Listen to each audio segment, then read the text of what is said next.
In this video, we are going to check out the different Malaysian visas available for you and why you may not even need a Malaysian visa. Stay tuned.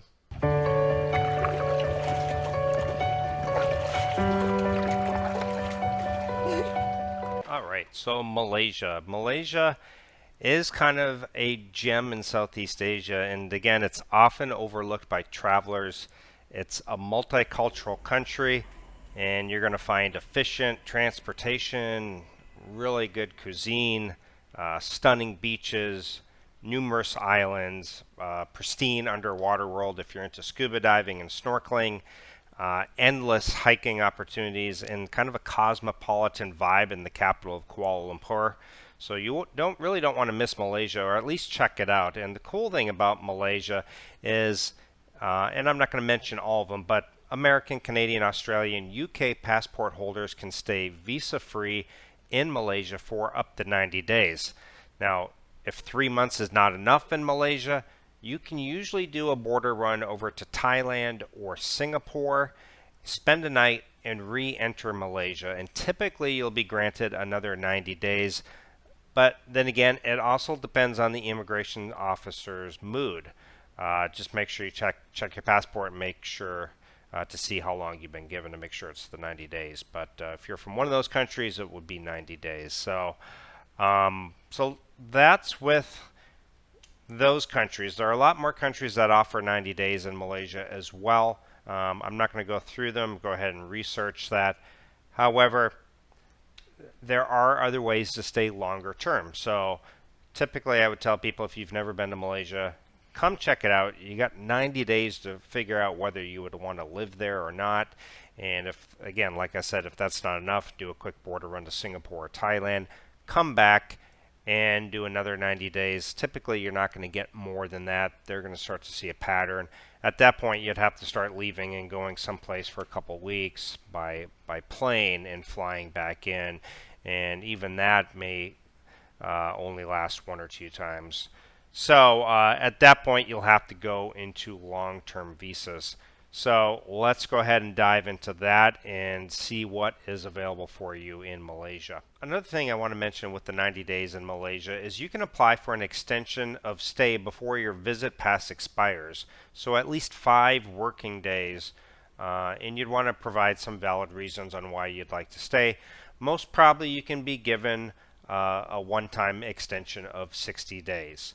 You can perform a visa one only once, typically as well, and you'd have to leave Malaysia for typically around 5 to 7 days. But the immigration can restrict the period of stay less than 90 days. That's why I say, upon coming back into Malaysia, check your passport, and they may have only given you 30 days or perhaps 60 days, and maybe not the whole 90 days. Okay, so next let's go ahead and talk about a work visa, education visa, Malaysia's MM2H program. Also, if you have the intentions of marrying a Malaysian citizen, there is a long-term social visitors pass called the LTSVP. You can get up to 5 years that way, but most of the time you will only get 1 year on your first application. After that, it is up to immigration to give you whatever they choose upon renewal. So there are a couple other visas I want to talk about. There's one called the Malaysia Employment Pass. There's also one called the Malaysian Student Pass. Now, both of these will allow you to stay long term in Malaysia. For example, the student one, if you want to just take a Malay language course, so you can, if you sign up for a Malaysian language course, you'd be given the Malaysian Student Pass, and that would typically be given to you at the 6-month rate, or the 6-month time frame.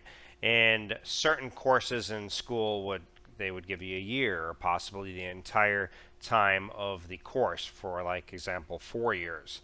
Just depends on what you take. Some people strictly want to do it just so they can stay there and maybe just take some language courses on Malaysian. A Malaysian employment pass for working.